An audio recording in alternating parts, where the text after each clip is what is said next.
আজকের প্রসঙ্গ শ্রীকৃষ্ণের রাসলীলা। যাক প্রিয় দর্শক, মূল পর্বে যাওয়ার আগে আপনাদেরকে প্রফেসর একেএম চ্যানেলের পক্ষ থেকে নমস্কার জ্ঞাপন করছি। এখন এই রাসলীলা বা রাসযাত্রা কি না, এইটি হলো শ্রীকৃষ্ণের শ্রেষ্ঠ লীলা। এই লীলা কৃষ্ণের অর্ধাঙ্গ স্বরূপিণী মূর্তিমতির লাদিনী শক্তিকে নিয়ে। শুধু তাই নয়, গোপিনীদের সঙ্গে এই লীলা। শ্রীকৃষ্ণের লাদিনী শক্তি যে রাধা, তার প্রমাণ আছে শাস্ত্রে, রাসলীলার প্রমাণ। ব্রহ্মবিবর্ত পুরাণের 1:4-11 শ্লোকে বলা হয়েছে, মমাংস স্বরূপা ত্বম মূল প্রকৃতির ঈশ্বরী। কৃষ্ণ তো অখণ্ড রসস্বরূপ ব্রহ্মই। লীলার নিমিত্ত নিজেকে দ্বিধাবিভক্ত করেছেন। চৈতন্য চরিতামৃতে আদি লীলাকাণ্ডে বলা হয়েছে, রাধা কৃষ্ণ ঐছে সদা একই স্বরূপ, লীলারস আস্বাদিতে ধরে দুই রূপ। উপনিষদের ব্রহ্মও রসস্বরূপ, রস বৈশ। সেই রসস্বরূপ ব্রহ্ম এক ছিলেন। তিনি নিজেকে জায়া ও প্রতিরূপে দুভাগে বিভক্ত করলেন। রসের ব্যুৎপত্তি। আসলে এখানে শব্দটি হলো রাসলীলা বা রাসযাত্রা। রাস শব্দটি এসেছে রসের কথা থেকে। রসের সঙ্গে অন প্রত্যয় করে র যুক্ত আ যুক্ত স, এই তিন বর্ণের মিলন হলো রাস। র আ স।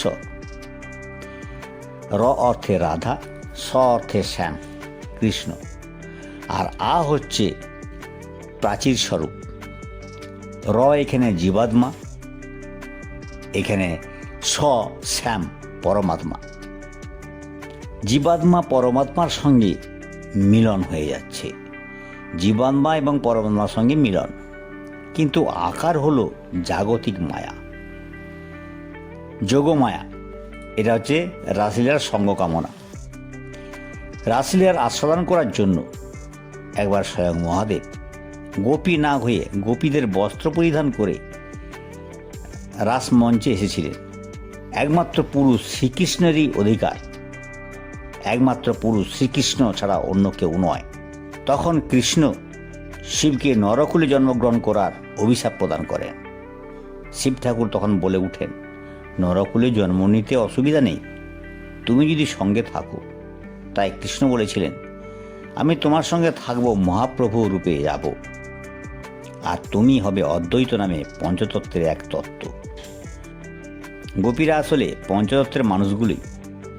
মহাপ্রভু, নিত্যানন্দ, গদাধর, শ্রীবাস ও অদ্বৈত। তারা নারী হয়েছেন, সঙ্গে অন্যান্য গোপিনীরা। এখন প্রশ্ন হলো, এই রাসযাত্রা ভগবান করলেন কেন? তার কারণ হলো মূল দুটি। 1, কামদেবের অহংকার চূর্ণ করা। 2, গোপীদের মনোবাসনা পূর্ণ করা। এক হচ্ছে চূর্ণ করা, অন্যটি হচ্ছে পূর্ণ করা। অহংকার যদি চূর্ণ না হয়, তবে বাসনা পূর্ণ হয় কি করে? কামদেবের অহংকার চূর্ণ। ত্রেতা যুগে রামচন্দ্রের কাছে গিয়ে মদন অর্থাৎ কামদেব তার অহংকার প্রকাশ করল যে সে খুব শক্তিশালী, জগতে সবাই তার বশীভূত, এমনকি রামচন্দ্র। সেই রামচন্দ্র কামদেবের অহংকার চূর্ণ করার জন্য বললেন, এই বাণ তুমি কোথায় পেয়েছ? কে তোমাকে এই বাণ দিয়েছে? তখন গর্ব ভরে মদন বলেছে, পিতা ব্রহ্মা আমায় দিয়েছেন। রাম তদুত্তরে বললেন, আমি বিষ্ণুর অবতারে ব্রহ্মাকে যে বাণ দিয়েছিলাম, এইগুলো সেই বাণ। ব্রহ্মা আবার তোমায় দান করেছেন। ব্রহ্মা মদনকে এই বাণ প্রদান করে বলেছিলেন, অপাত্রে নয়, যোগ্য পাত্রে এই বাণ নিক্ষেপ করবে। কামদেব এই বাণ পরীক্ষা করার জন্য সামনে তার পিতাকে দেখে পিতার উপরেই পরীক্ষা করলেন। ব্রহ্মা কামতাড়িত হয়ে নিজ কন্যা সন্ধ্যাকেই ভজনা করলেন এবং তার প্রতি আকৃষ্ট হলেন। পরে ব্রহ্মা তার ভুল বুঝতে পেরে সন্ধ্যাকে বলেছিলেন, তোমার কলঙ্ক দূরে যাবে যখন নারীরা তোমার উদ্দেশ্যে সন্ধ্যায় প্রদীপ জ্বালাবে। তেমনি মহাযোগী মহাদেব মহেশ্বর যখন ধ্যান করছিলেন, দেবতাদের সে সময় মহাদেবের ধ্যানভঙ্গ করার প্রয়োজন হয়েছিল, কারণ পার্বতী পুত্র কার্তিক স্বর্গরাজ্য ফিরিয়ে আনতে পারবে। দেবতারা পার্বতীকে মহাদেবের কাছে ভেট হাতে পাঠিয়েছিলেন। তখনই কামদেব মহাদেবকে বাণ মেরেছিল, কিন্তু মহাযোগী তৎক্ষণাৎ কামদেবকে পুড়িয়ে ছারখার করে দিয়েছিলেন। এদিকে স্ত্রী রতি মহাদেবের কাছে কান্নাকাটি করছে স্বামীর জীবন দান করার জন্য, কিন্তু রতিকে বললেন, তোমার স্বামী জীবিত হবে আমার কৃপায় ঠিকই, কিন্তু তার কোনো শরীর থাকবে না। তাই তার আর এক নাম অনঙ্গ, কামদেবের অপর নাম অনঙ্গ। এভাবে কামদেব মহা অনর্থ সৃষ্টি করতে থাকে। তখন কামদেবের অহংকার চূর্ণ করার জন্য কামদেবীকে বলেছিলেন যে দাপরে আমি যখন গোপীদের সাথে রাসলীলা করব, তখন তোমার বাণ নিক্ষেপ করবে, কি করে সফল হও দেখব। তখন নারী পুরুষ একসাথে রাসলীলা করবে, তখনই তোমার অহংকার চূর্ণ হবে, আর ওই পঞ্চবান আমার পায়ে গোড়াগড়ি যাবে। তখনই কৃষ্ণের অপর নাম হয়েছিল মদন মোহন। রাসলীলাতে কি হয়েছিল? শরৎ পূর্ণিমার রাত্রি যমুনা পুলিনে, বংশীবটের সন্নিধানে, কদম্ব বনে, মধুযামিনীতে, ক্ষীর সমুদ্রের উপকূলে এই রাসলীলা উদযাপিত হয়েছিল। কৃষ্ণের যখন 8 বছর বয়স, তখন কৃষ্ণ যোগমায়াকে আশ্রয় করে তার মুরলী বা বাঁশি বাজিয়েছিলেন। সেই বংশীধ্বনি শুনে গোপীগণ সব কাজ ফেলে কৃষ্ণের কাছে ছুটে চলে এসেছিল, চুম্বকের কাছে যেমন লোহা। এই রাসলীলা হল সর্বোত্তম লীলা। সাহিত্যে শৃঙ্গার, হাস্য, করুণ, রৌদ্র, বীর, ভয়ানক, বীভৎস, অদ্ভুত ও শান্তরসের কথা বলা হয়েছে। এখানে যে রস তা হলো মধুর, সেজন্য এ রস অতি অলৌকিক, মাধুর্য রসে পর্যবসিত। লীলা মানে হলো নৃত্য। এই রাসলীলাতে যে নৃত্য পরিবেশিত হয় তা হলো রাস নৃত্য। মহারাস, বসন্তরাস, কুঞ্জরাস, দিব্যরাস ও নিত্যরাস, এই পঞ্চপ্রকার রাসের মধ্যে এখানে কৃষ্ণের মহারাস, যেখানে কৃষ্ণের সঙ্গে গোপিনীদের নিষ্কাম অভিসার পরিলক্ষিত হয়। এই রাসলীলাতে রাধা কৃষ্ণের হঠাৎ অন্তর্ধান, এই অন্তর্ধানে গোপিনীদের বিরহ উন্মাদনা লক্ষ্য করা যায়। তার একমাত্র কারণ শুদ্ধ নিষ্কাম প্রেম, ভালোবাসা,